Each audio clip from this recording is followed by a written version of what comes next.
E no vídeo de hoje nós vamos falar sobre o tema: os humilhados serão exaltados. Você entendeu errado. Então fica comigo até o final desse vídeo e vamos analisar, à luz das Escrituras, o porquê você entendeu errado esse texto.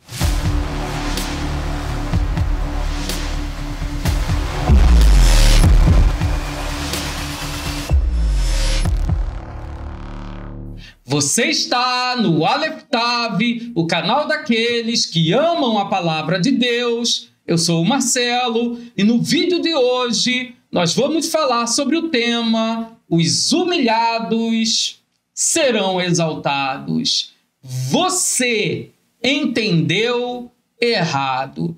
Eu quero te fazer uma pergunta.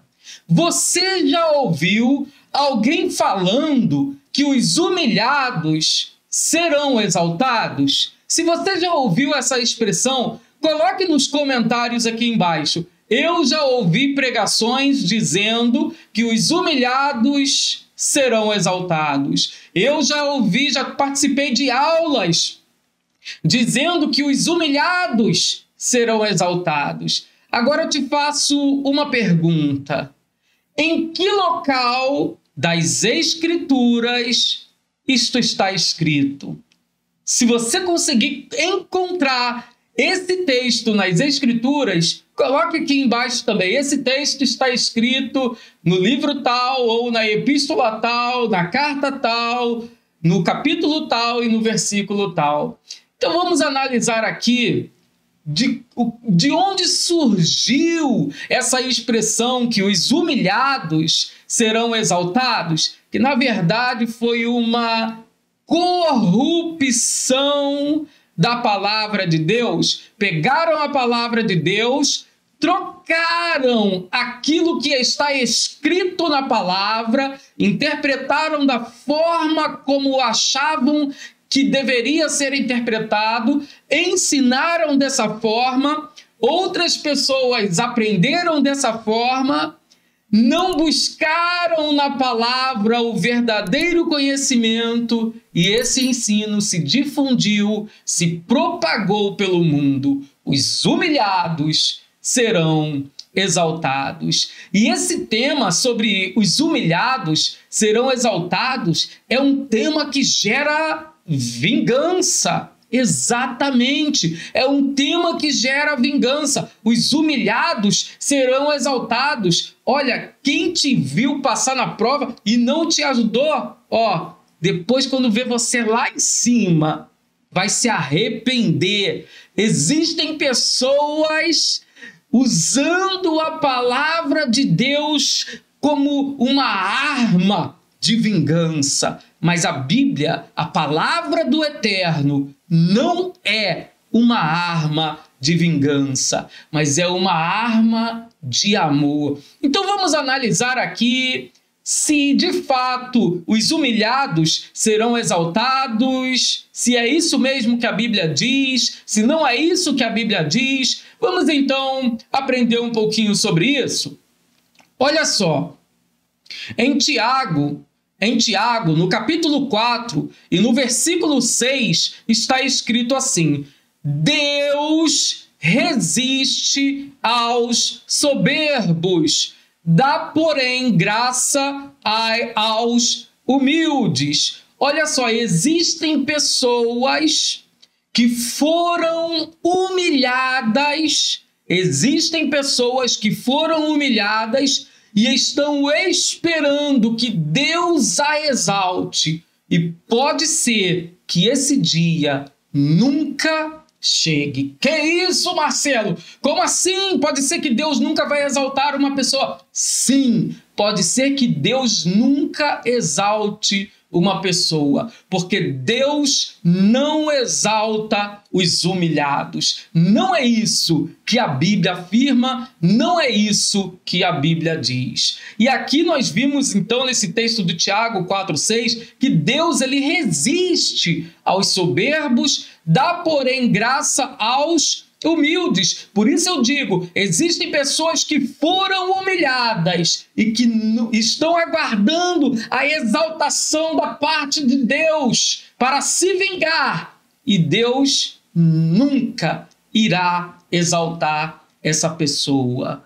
Porque o que a Bíblia fala não é isso. Então vamos analisar, à luz das Escrituras, o que está escrito em Lucas, no capítulo 18, a partir do versículo 9, e aí nós vamos ter uma compreensão melhor do que esse texto diz. Será que o texto está dizendo mesmo que os humilhados serão exaltados? Então vamos analisar aqui o texto. Olha só.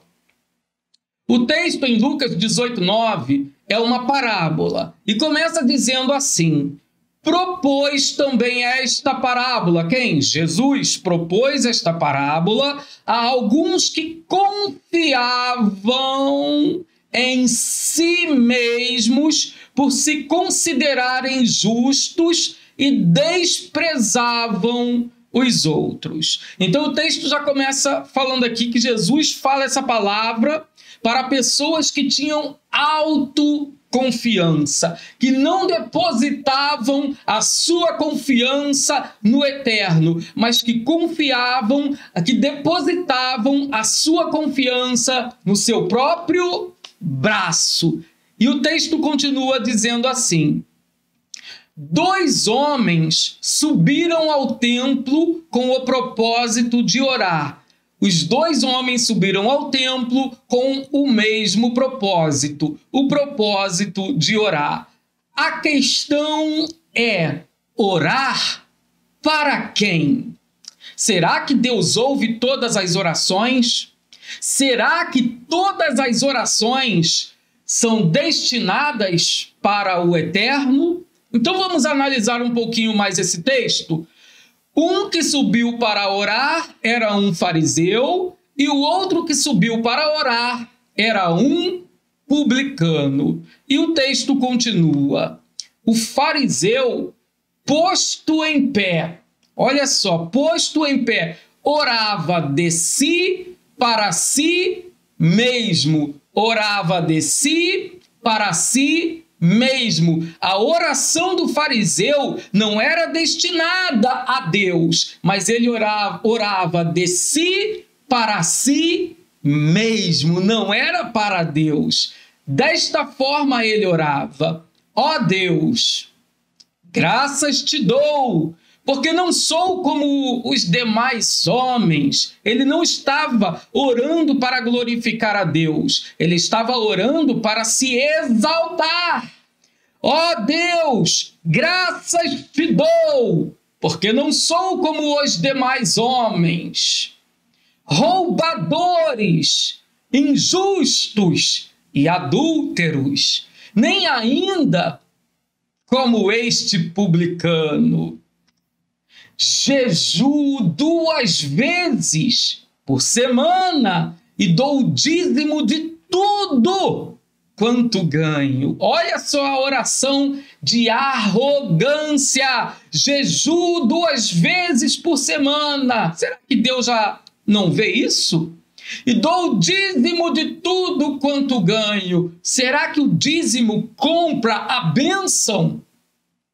E continua o texto: o publicano, estando em pé, longe, não ousava nem ainda levantar os olhos ao céu, mas batia no peito, dizendo: ó Deus, sê propício a mim, pecador. A oração do publicano não era de si para si mesmo. A oração do publicano era de si para Deus. Ó Deus, sê propício a mim, pecador. Eu confesso que sou um pecador, mas eu preciso do eterno. E o texto continua dizendo: digo-vos que este, o publicano, desceu justificado para a sua casa, e não aquele, o fariseu. porque todo agora é a corrupção que fizeram do texto. O texto está dizendo, porque todo que se auto-exalta será humilhado, mas o que se auto-humilha será exaltado. O texto não está dizendo que os humilhados serão exaltados, mas está dizendo que os humildes, aqueles que são humildes, eles sim serão exaltados. Eu vejo pessoas que às vezes são até humilhadas, mas também gostam de humilhar. Será que Deus vai exaltar essas pessoas? Será que Deus vai agir em prol da vida dessas pessoas? Então, olha só o que está escrito aí nesse texto, nesse verso, o versículo 14. Deixa eu ver aqui, o versículo 14 de Lucas 18. Digo-vos que este desceu justificado para a sua casa e não aquele, porque todo que se auto-exalta será humilhado, mas o que se humilha, ele mesmo se humilha. Não está dizendo que os outros vão humilhar, mas aquele que se auto-humilha será exaltado. Então, o segredo para sermos exaltados pelo Eterno é sermos humildes, é nos quebrantarmos diante do Eterno, é nos entregarmos diante do Eterno. Amém? Eu espero que vocês tenham entendido. Se vocês gostaram desse vídeo, comente aqui embaixo. Comente aqui também um outro texto bíblico que de repente você já leu, você tenha uma dúvida, você queira ter uma compreensão melhor desse texto. Deixe então aqui o comentário embaixo e nós vamos procurar esclarecer a sua dúvida. Amém? Eu espero de fato que vocês tenham entendido o conteúdo desse vídeo, que vocês tenham gostado. Que o Eterno, ele possa abençoar a sua vida. Shalom, shalom, ulehitraut.